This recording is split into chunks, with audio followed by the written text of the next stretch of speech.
Heart is not trying to say anything, it is just trying to make sure every part of the body gets the nourishment of blood flow. So it's your brain speaking in different tongues. So before you invest this life into something, you must look whether today if I invest my life into this, after 25 years, will it still mean a lot to me? After 50 years, will it still mean a lot to me? At the end of my life, if I turn back and I look, will I be proud of this or will I be ashamed of what I'm doing right now?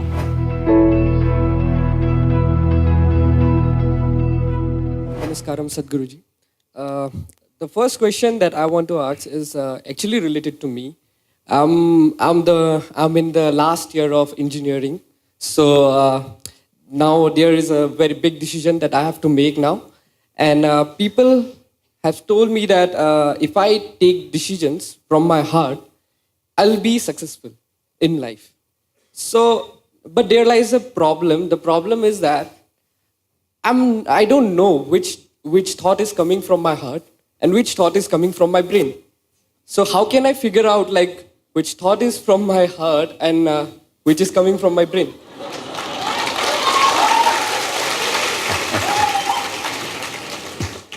The heart makes only two sounds, lub-dub.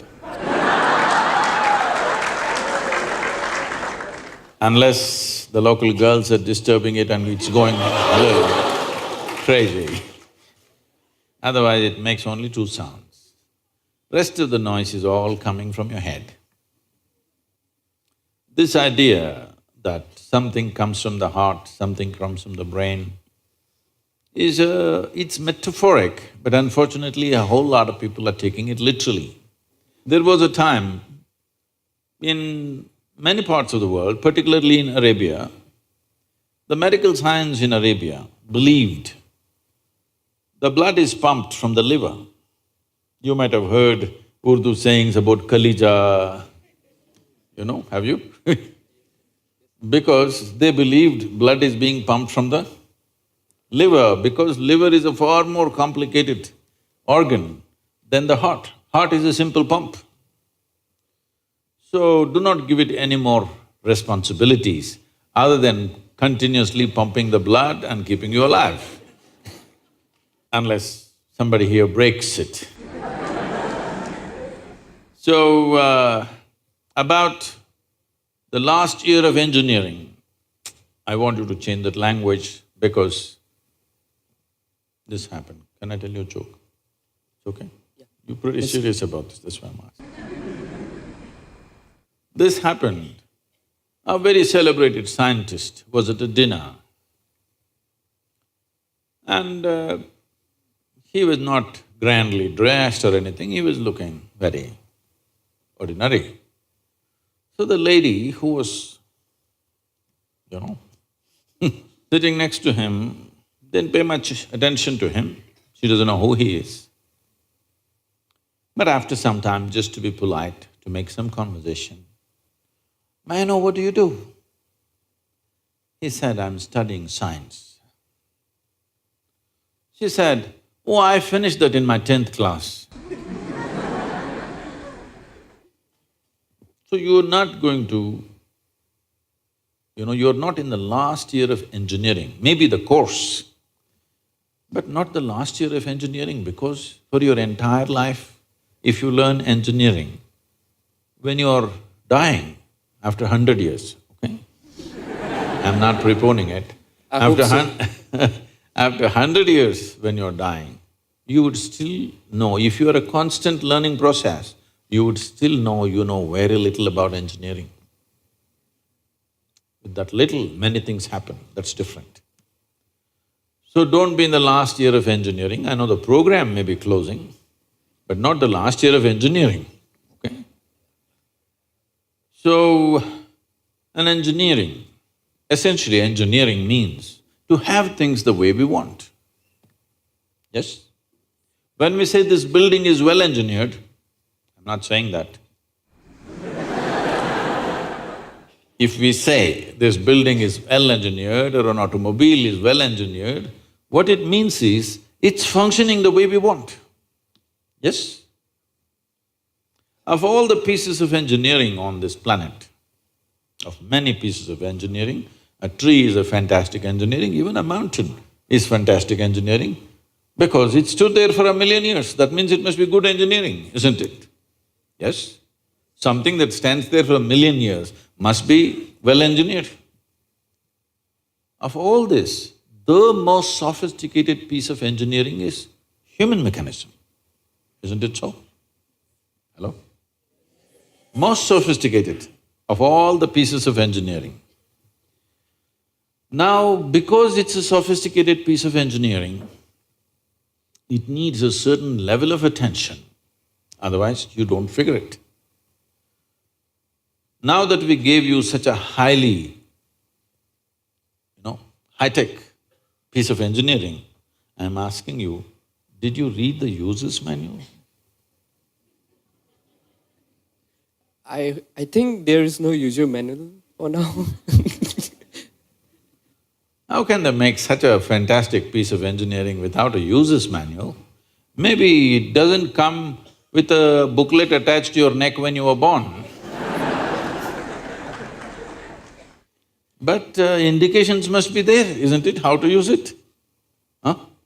Is it true somebody who's an athlete or a gymnast or someone else like that learns to use their body than a whole lot of other people?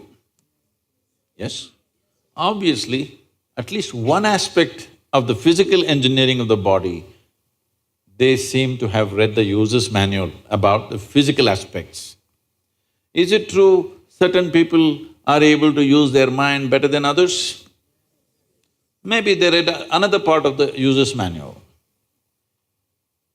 So, now with this heart manual and the brain manual, see, the problem is most people are prejudiced against the brain. This is a question that always comes to me, Sadhguru, I want to meditate but thoughts are coming. The common question everywhere. I ask them, see, I'll make you meditate. We will stop the liver, we'll stop the kidney, we'll stop the heart, we'll stop everything, okay? Oh, no, Sadhguru. So you want the liver to function when you're meditating. You want the kidneys to function. You want even the spleen to function, you want the heart to function. But you don't want your brain to function for some reason. This is simply because brain is a new equipment that you got in the evolutionary process. This level of cerebral development happened more recently compared to the other systems. If you cut open any mammal, they all have all these parts, isn't it? Every part that you have here, all of them have. Even if you open a frog, most of you, you're biology department. Even if you open a frog, almost everything that you have, he also has, isn't it? It is only… the big difference is only the cerebral development, which is a more recent happening. Because it's a more recent happening, most people have not figured how to handle it. So, user's manual is very important. You don't read a user's manual just before you discard the machine. You read it in the first few days, isn't it? Hello? If you buy a phone, do you want to read the user's manual in the first 3 days or after 3 years when you're throwing it away? First 3 days, isn't it? So, knowing how this functions is very important. Never did ever heart generate any thought or intention. Well, when you looked at the young girl, heart beat more, that doesn't mean it's saying anything, it's just trying to compensate for the other levels of excitement that's happening.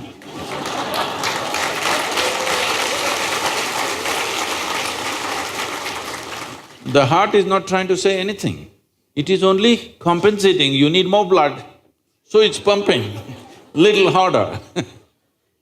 That'll happen even if you run up the staircase. Yes?